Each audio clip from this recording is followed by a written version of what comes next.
اور باجوہ صاحب نے چونکہ ایکسٹینشن لینی تھی، ان کا اپنا پلان تھا، اس پلان کے اکارڈنگلی انہوں نے ایک کہانی چائنا کو سنائی، ایک کہانی امریکہ کو سنائی، ایک کہانی رشیا کو سنائی، ایک کہانی شہباز شریف کو، ایک کہانی زرداری صاحب کو، ایک کہانی نواز شریف صاحب کو سنائی۔ مختلف کہانیاں سناتے سناتے انہوں نے اور اپنے اندر بھی یہی کہانیاں سناتے رہے، اور بالآخر وہی کیا جو ان کے من میں تھا، جو ان کے ذاتی مفاد میں تھا، جو ان کا ذاتی مقصد تھا، وہ انہوں نے کر دیا، اور 14 جماعتی حکمراں اتحاد کو وہ لے آئے۔ اب 14 جماعتی حکمراں اتحاد اپنی طرف اپنے طور پہ خوش تھی، باجوہ صاحب اپنی جگہ پہ خوش تھے، لیکن کھیل خراب ہو گیا، اور کھیل خراب ہو گیا تو معاملہ یہاں تک پہنچ گیا۔ اب معاملہ یہاں تک پہنچا ہوا ہے تو اب کسی کے قابو میں نہیں ہے۔ اب وہ 14 جماعتی حکمراں اتحاد جو ہے وہ ملٹری اسٹیبلشمنٹ کو کے گلے لگی ہوئی ہے، اور ادھر سے عمران خان صاحب جو ہیں وہ کہتے ہیں بھائی ہماری لڑائی نہیں ہے، ہماری لڑائی نہیں ہے ملٹری اسٹیبلشمنٹ سے، فوج سے، ہماری لڑائی نہیں ہے،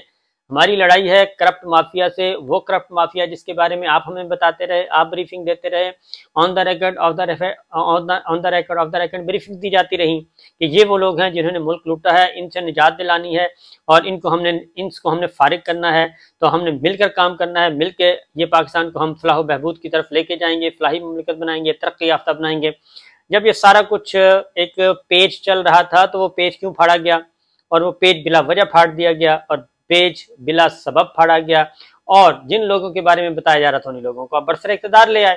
اب یہ لڑائی چل رہی ہے۔ اب جو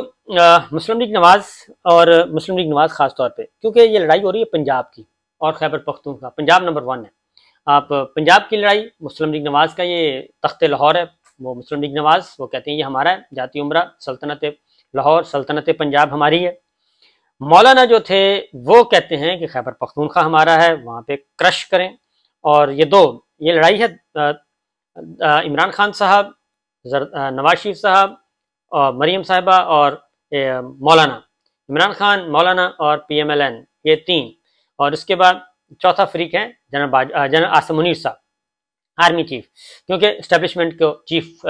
کے چیف وہ ہیں، اسٹیبلشمنٹ کو ہیڈ وہ کر رہے ہیں، سب سے زیادہ طاقت انہی کے پاس ہے، اور جب یہ ڈسکشن ہوتی ہے تو اسی لیے ان کا نام سب سے زیادہ آتا ہے۔ تو آج بھی عمران خان صاحب نے ایک انٹرویو دیا ہے، اور اس انٹرویو میں بھی یہ بتایا ہے کہ 23 تاریخ کو مور دین 80% چانس ہے کہ ان کو گرفتار کر لیا جائے گا، اور ان کو گرفتار کر کے جیل میں ڈال دیا جائے گا، اور پھر ان کے خلاف مقدمات چلیں گے۔ 80% امکانات انہوں نے کہا ہے کہ منگل کو مجھے گرفتاری کے امکانات ہیں۔ اب یہ کیوں گرفتاری کے امکانات ہیں میں آپ کو بتا دیتا ہوں، کیونکہ یہ لڑائی شروع ہوئی ہے 14 مئی کا جو الیکشن ہے، پنجاب اور خیبر پختونخوا کا الیکشن، یہ لڑائی وہاں سے شروع ہوئی، اور سپریم کورٹ آف پاکستان نے ایک ججمنٹ دینی ہے۔ پہلے بھی 14 مئی کا قریب وقت آ رہا تھا تو اسلام آباد ہائی کورٹ سے عمران خان صاحب کو رینجرز نے اٹھایا، اور شیشے ویشے توڑ کے اٹھا کے لے گئے، اور اب ساری صورتحال ڈائیورٹ ہو گئی ہے۔ اب پورا ایونٹ کیا ہے، اسٹریٹجسٹ دیکھیں، یہ اسٹریٹجی ہے۔ پورا ایونٹ کہاں جا رہا ہے، پورا ایونٹ اب ہو گیا فوکس کور کمانڈر کے گھر کے دروازے توڑنے پہ، سارا میڈیا اور سارا کچھ اسی پہ لگا دیا ہے۔ مین ایونٹ جو ہے وہ سائڈ پہ رہ گیا ہے۔ مین ایونٹ ہے بھائی 14 مئی کا حکم نہیں مانا، جو فیڈرل گورنمنٹ ہے وہ توہین عدالت کی مرتکب ہو چکی ہے، کابینہ مرتکب ہو چکی ہے،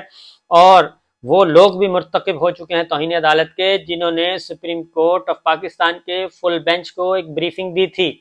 اور اس بریفنگ میں بتا دیا تھا کہ سیکورٹی کی سچویشن ہے، ہم انتخابات سیکورٹی نہیں دے سکتے۔ وہ سارے کا سارا بھی الٹ پڑ گیا۔ اب یہ ہو رہا ہے بنیادی طور پہ، تو 23 تاریخ کو ڈیٹ فکس ہے، وہی کیس فکس ہے 23 مئی کو، کہ جناب سپریم کورٹ آف پاکستان کا فل بینچ بیٹھے گا، اس میں پوچھا جائے گا 14 مئی الیکشن کہاں گئے۔ چیف جسٹس پھر کہہ چکے ہیں کہ 90 دن کا مطلب 90 دن، ہم نے آرڈر پاس کرنا ہی کرنا ہے۔ اسی دن پھر 23 تاریخ کو عمران خان صاحب کی گرفتاری کا معاملہ، کیونکہ اس کا ریئیکشن آنا ہے۔ اصل ہے جوڈیشری کو تو بالکل وہ کیا جا رہا ہے، جوڈیشری کی طاقت کو ختم کیا جا رہا ہے، جوڈیشری کو کہا جا رہا ہے کہ آپ بھی سربسجود ہو جائیں، آپ بھی ہمیں تسلیم کریں اور ہماری تائید کریں اور ہمارے سامنے جھک جائیں۔ یہ سپریم کورٹ آف پاکستان کو کہا جا رہا ہے۔ چیف جسٹس اس کے چیف ہیں، تو یہ چیف ورسز چیف چل رہا ہے۔ اب چیف جسٹس آف پاکستان، ان کے پاس آئینی طاقت ہے، آئینی اختیار ہے، وہ واحد ادارہ ہے جو کہ ان کو آئین نے طاقت دی ہوئی ہے۔ چیف جو آرمی چیف ہیں ان کو آئین نے کوئی طاقت نہیں دی، ان کا اختیار بالکل محدود ہے، ان کا کام اپنا ہے، وہ ڈیفنس ریلیٹڈ ہے، اس کے علاوہ نہیں ہے، اس ڈومین سے باہر نہیں نکل سکتے۔ لیکن چونکہ سپریم کورٹ آف پاکستان اس وقت ڈٹ کر کھڑی ہے، لہٰذا اس کے پیچھے پاکستان تحریک انصاف ہے، اس کے پیچھے وکلا تنظیمیں ہیں۔ یہ کریک ڈاؤن جو کیا جا رہا ہے یہ اس لیے اب پولیس بھی بڑھا دی ہے زمان پارک میں۔ یہ سارا کچھ کیوں کیا جا رہا ہے؟ یہ اس لیے کیا جا رہا ہے کہ عمران خان صاحب کو جو پیشکشیں کی گئی تھیں، پیشکشیں خان صاحب نے مسترد کر دی ہیں۔ انہوں نے کہا ہے نہ ہی میں نے پاکستان چھوڑنا ہے، نہ ہی میں نے پاکستان سے جانا ہے، نہ ہی میں نے سیاست چھوڑنی ہے۔ جب تک زندہ ہوں پاکستان کی سیاست کروں گا، پاکستان تحریک انصاف کو لے کے چلوں گا، اپنا نیریٹو آگے بڑھاؤں گا آئین اور قانون کے دائرے میں رہتے ہوئے۔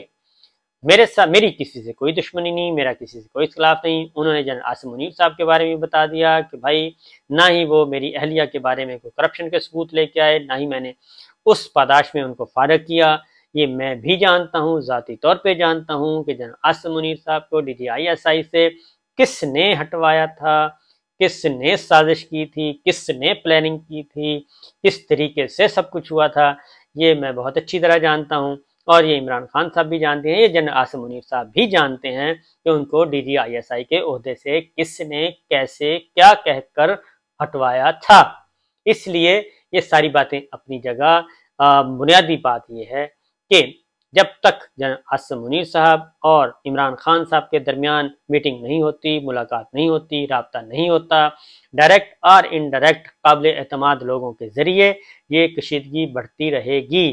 اور آنے والے دنوں میں لڑائی بڑھے گی، لڑائی کم نہیں ہوگی۔ اگر ہم نے آئین کو تسلیم نہ کیا، عدالتی فیصلوں کو تسلیم نہ کیا، مسلم لیگ نواز نے ایک اور باریک واردات کر دی ہے اور انہوں نے ISI کے خلاف ایک جوڈیشل کمیشن بنا دیا ہے۔ جوڈیشل کمیشن بنا دیا ہے ISI کے خلاف، ہمارے ملٹری انسٹیٹیوشنز کے خلاف۔ وہ ملٹری انسٹیٹیوشن کی تحقیقات کرے گا، ISI کی تحقیقات کرے گا، اور اس کمیشن کا سربراہ بنایا ہے جناب جسٹس قاضی فائز عیسیٰ صاحب کو۔ جسٹس قاضی فائز عیسیٰ صاحب کو اس سے پہلے memo gate scandal, memo gate جو آیا تھا اس کا بھی سربراہ بنایا گیا تھا، اور اس میں بھی انہوں نے ایک رپورٹ سبمٹ کر دی تھی، اور اس رپورٹ کی بنیاد پہ، کمیشن کی رپورٹ کی بنیاد پہ معاملہ ابھی تک سپریم کورٹ میں پینڈنگ پڑا ہے، کیونکہ اس کے بعد جنرل قیانی اور آصف علی زرداری صاحب کے درمیان ہو گئی تھی صلح، اور جنرل پاشا صاحب کو انہوں نے ہری جھنڈی کرا دی تھی جو کہ DGISI تھے، اور اپنے معاملات سیدھے کر لیے تھے، پاشا صاحب کو فارغ کر دیا تھا۔ یہ ہمیشہ ہی ہوتا ہے، آرمی چیف بازی لے جاتے ہیں اور DGISI اور ISI کو قربانی کا بکرا بنا دیا جاتا ہے، اور سارا کے سارا الزام جو ہے وہ ISI چیف پہ آتا ہے، اور ملائی کوئی اور کھاتا ہے، دودھ کوئی اور پیتا ہے، مزے کوئی اور لوٹتا ہے۔ یہ سلسلہ کب سے چل رہا ہے؟ یہ جنرل حمید گل صاحب سے چل رہا ہے اور آج تک جاری ہے۔ اجازت دیجیے، اللہ حافظ۔